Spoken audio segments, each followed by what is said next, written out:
ನಮಸ್ಕಾರ ಬಂಧುಗಳೇ, ನಾನು ಪ್ರಸನ್ನ ಕುಮಾರ್ ಅಂತ, ಸನ್ಮಾನ್ಯ ಶ್ರೀ ಸಿದ್ದರಾಮಯ್ಯ ಅಭಿಮಾನಿಗಳ ಸೌಹಾರ್ದ ವೇದಿಕೆ ರಾಜ್ಯಾಧ್ಯಕ್ಷರು, ಕೋಲಾರದ ಕಾಂಗ್ರೆಸ್ ಮುಖಂಡರು ಮತ್ತು ದಲಿತ ಮುಖಂಡರು.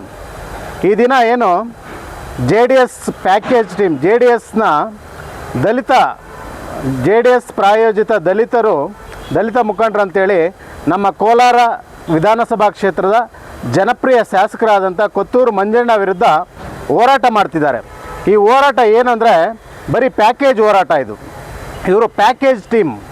ಇವರು ಬರೀ 2 ವರ್ಷದಿಂದ ಸಿದ್ದರಾಮಯ್ಯ ವಿರುದ್ಧನೂ ಕೂಡ ಇವರು ಹೋರಾಟ ಮಾಡಿದರು. ಸಿದ್ದರಾಮಯ್ಯವರು ದಲಿತ ವಿರೋಧಿ ಅಂತ 2 ವರ್ಷಗಳಿಂದ ಅವರು ಕೋಲಾರಲ್ಲಿ ಸ್ಪರ್ಧೆ ಮಾಡಬಾರ್ದು ಅಂತ ಹೋರಾಟ ಮಾಡಿದರು. ಪಾಂಪ್ಲೆಟೆಲ್ಲ ಹಂಚಿದ್ರು. 2 ವರ್ಷದಿಂದ ಇದೇ ಡೇಟಲ್ಲಿ ಪಾಂಪ್ಲೆಟ್ ಹಂಚಿದ್ರು. ಕೋಲಾರ ಜಿಲ್ಲೆಯ ಕೋಲಾರ ವಿಧಾನಸಭಾ ಕ್ಷೇತ್ರದ 90% ದಲಿತರು ಸನ್ಮಾನ್ಯ ಶ್ರೀ ಕೊತ್ತೂರು ಮಂಜಣ್ಣ ಬೆಂಬಲಕ್ಕೆ ನಿಂತಿದ್ದೀವಿ.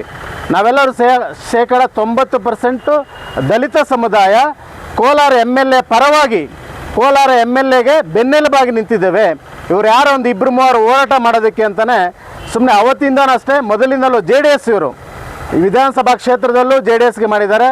ವಿಧಾನಸಭಾ ಎಲೆಕ್ಷನಲ್ಲಿ ಮತ್ತು MP ಎಲೆಕ್ಷನಲ್ಲಿ ಕೂಡ ಇವರೆಲ್ಲ JDS ಅವರು. ಸುಮ್ಮನೆ ಇವರು ಸಂವಿಧಾನ ಅಂಬೇಡ್ಕರ್ ಹೆಸರನ್ನು ದುರ್ಬಳಕೆ ಮಾಡಿಕೊಂಡು ಹೋರಾಟ ಮಾಡೋವಂಥ ನಕಲಿ ಹೋರಾಟಗಾರರು ಇವರೇನು ಕೊತ್ತೂರು ಮಂಜಣ್ಣ ಅವರ ರಾಜಕೀಯ ಜೀವನದಲ್ಲಿ ದಲಿತರ ಪರವಾಗಿ ದಿನದ 24 ಗಂಟೆ ದಲಿತರನ್ನು ಬೆಳೆಸಿರೋದು ಕೊತ್ತೂರು ಮಂಜುನಾಥ್ ಹೊರತು ಇವರಲ್ಲ, JDS ಅವರಲ್ಲ. ಇವರೇನು JDS ಟೀಮ್ ಒಂದು ಹೋರಾಟ ಮಾಡ್ತಿದೆ ಇವತ್ತು.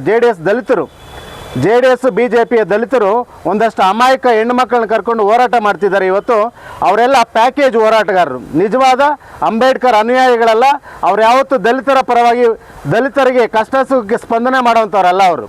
ಇವತ್ತು ಕೊತ್ತೂರು ಮಂಜಣ್ಣವರು ಕೋಲಾರ ವಿಧಾನಸಭಾ ಕ್ಷೇತ್ರದಲ್ಲಿ ಶಾಸಕರಾಗಿ ದಲಿತರ ಪರವಾಗಿ ಎಲ್ಲ ಜನಾಂಗದ, ಅಲ್ಪಸಂಖ್ಯಾತರು, ಹಿಂದುಳಿದ ವರ್ಗದವರು, ದಲಿತರು ಎಲ್ಲ ಸಮುದಾಯದ ಪರವಾಗಿ ಕೆಲಸ ಮಾಡ್ತಿದ್ದಾರೆ. ಮುಳಬಾಗಿಲು ಶಾಸಕರಾಗಿದ್ದಾಗ ಅವರ ಸಮುದಾಯ, ಇವತ್ತು ಕೊತ್ತೂರು ಮಂಜಣ್ಣ ಶ್ರೀಮಂತರು ಇರ್ಬೋದು, ಆದರೆ ಅವರ ಸಮುದಾಯ 99% ಬಡವರಿದ್ದಾರೆ. ಅವರು ನಮ್ಮ ದಲಿತರಷ್ಟೇ, ನಮ್ಮ ದಲಿತ ಜನಾಂಗ ಹೇಗಿದ್ದಾರೆ ಅದಕ್ಕಿಂತ ಹೀನ ಸ್ಥಿತಿಯಲ್ಲಿದ್ದಾರೆ. ಅವರು ನಿಜವಾದ ದಲಿತರ ಪರವಾಗಿ ಕಾಳಜಿ ಇರುವಂಥ ಕೊತ್ತೂರು ಮಂಜಣ್ಣ ವಿರುದ್ಧವಾಗಿ ಏನು ಹೋರಾಟ ಮಾಡ್ತಿದ್ದಾರೆ ಅವರಿಗೆ ಧಿಕ್ಕಾರ ಕೂಗ್ತೀನಿ. ಯಾರು ಕೊತ್ತೂರು ಮಂಜಣ್ಣ ವಿರುದ್ಧ ಹೋರಾಟ ಮಾಡ್ತಾರೋ ಅವರಿಗೆ ಯಾವುದೇ ನೈತಿಕತೆ ಇಲ್ಲ. ಅವ್ರು ಯಾರು ನಿಜವಾದ ಅಂಬೇಡ್ಕರ್ ಅನುಯಾಯಿಗಳಲ್ಲ. ಅವರೆಲ್ಲ ಪ್ಯಾಕೇಜ್ ಟೀಮ್, ಪ್ಯಾಕೇಜ್ ಹೋರಾಟಗಾರರಷ್ಟೇ. ಇವತ್ತು ಕೊತ್ತೂರು ಮಂಜಣ್ಣ ನಮ್ಮ ದಲಿತರ ಪರ ಶಕ್ತಿ. ದಲಿತರ 90% ದಲಿತರು ಅವರ ಬೆನ್ನೆಲುಬಾಗಿರ್ತೀವಿ. ಯಾವುದೇ ಕಾರಣಕ್ಕೂ ಕೊತ್ತೂರು ಮಂಜಣ್ಣನ ಬಗ್ಗೆ ಏನಾದರೂ ಹೋರಾಟ ಮಾಡಿದರೆ ಮುಂದಿನ ದಿನಗಳಲ್ಲಿ ಕೊತ್ತೂರು ಮಂಜಣ್ಣ ವಿರುದ್ಧ ಯಾರು ಈಗ 2-3 ಹೋರಾಟ ಮಾಡ್ತಿದ್ರು ಅವ್ರ ವಿರುದ್ಧನೇ ಸಾಮೂಹಿಕವಾಗಿ ಹೋರಾಟ ಮಾಡ್ತೀವಿ. ಕೊತ್ತೂರು ಮಂಜಣ್ಣ ನಮ್ಮ ದಲಿತರ ಪಾಲಿಗೆ ಶಕ್ತಿ. ಕೊತ್ತೂರು ಮಂಜಣ್ಣ ದಲಿತರ ಶಕ್ತಿ. ಕೊತ್ತೂರು ಮಂಜಣ್ಣ ಕೋಲಾರ ಜಿಲ್ಲೆಯ 90% ದಲಿತರು ಕೊತ್ತೂರು ಮಂಜಣ್ಣ ಪರವಾಗಿದ್ದೇವೆ. ಅವರು ಯಾವತ್ತಿದ್ರೂ ಯಾರಪ್ಪಗೂ ಯಾವತ್ತೂ ಒಂದು ದಿವಸನೂ ಕೂಡ ದಲಿತರಿಗೆ ತೊಂದರೆ ಕೊಟ್ಟವರಲ್ಲ.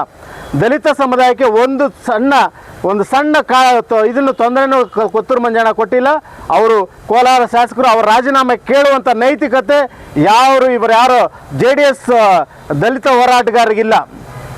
ಈ ಇವತ್ತೇನು ಹೋರಾಟ ಮಾಡೋಕ್ಕೆ ಹೋಗಿದ್ದಾರೋ ಅವರೆಲ್ಲ ನಕಲಿ ಹೋರಾಟಗಾರರು, JDS BJP ಪ್ರಾಯೋಜಿತ ಹೋರಾಟಗಾರರು.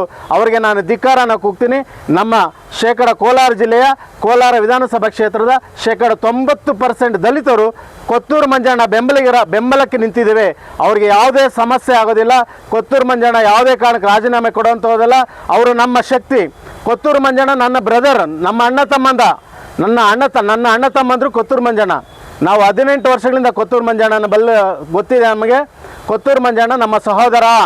ನಾನೊಬ್ಬ ದಲಿತ ಮುಖಂಡನಾಗಿ ಹೇಳ್ತೀನಿ, ಕೊತ್ತೂರು ಮಂಜಣ್ಣ ನಮ್ಮ ಸಹೋದರ. ಅವರು ನಿಜವಾದ ದಲಿತರ ಪರವಾಗಿ ಕಾಳಜಿ ಇರುವಂಥ ಏಕೈಕ ನಾಯಕ ಕೊತ್ತೂರು ಮಂಜಣ್ಣ. ದಲಿತರ ಪರವಾಗಿ ಇರುವಂಥ ನಾಯಕರು. ಅವರ ಬಗ್ಗೆ JDS ದಲಿತ ಹೋರಾಟಗಾರರು ಹೋರಾಟ ಮಾಡಿದ ತಕ್ಷಣ ಅವರೇನು ಕೊತ್ತೂರು ಮಂಜಣ್ಣ ವಿಚಲಿತರಾಗಬೇಕಾಗಿಲ್ಲ. ಅವ್ರು ಯಾವುದೇ ಕಾರಣಕ್ಕೂ ಅವರ ಬಗ್ಗೆ ಮಾತಾಡುವಂಥ ಯೋಗ್ಯತೆ ಕೂಡ ಇವರು ಯಾರು ಹೋರಾಟ ಮಾಡ್ತಿದ್ದಾರಲ್ಲ ಅವ್ರಿಗಿಲ್ಲ ಅಂತೇಳಿ ನಾನು ಈ ಒಂದು ಖಂಡನೆ ಮಾಡ್ತೀನಿ. ಯಾರು JDS ಪ್ರಾಯೋಜಿತ ದಲಿತ ಹೋರಾಟಗಾರಂತ ಯಾರು ಹೋರಾಟ ಮಾಡ್ತಿದ್ದಾರೋ ಅವರು ಬರೀ ಅಥವಾ ನಕಲಿ ಹೋರಾಟಗಾರರು. ನಿಜವಾದ ದಲಿತರು ಕೊತ್ತೂರು ಮಂಜಣ್ಣ ಪರವಾಗಿದ್ದೀವಿ ಅಂತೇಳಿ ನಾವು ಅವರ ಬೆಂಬಲಕ್ಕೆ ಸದಾ 90% ದಲಿತ ಜನಾಂಗ ಕೊತ್ತೂರು ಮಂಜಣ್ಣಕ್ಕೆ ಬೆಂಬಲವಾಗಿರ್ತೀವಿ ಅಂತೇಳಿ ಈ ಮೂಲಕ ಪ್ರಾರ್ಥನೆ ಮಾಡ್ತೇನೆ.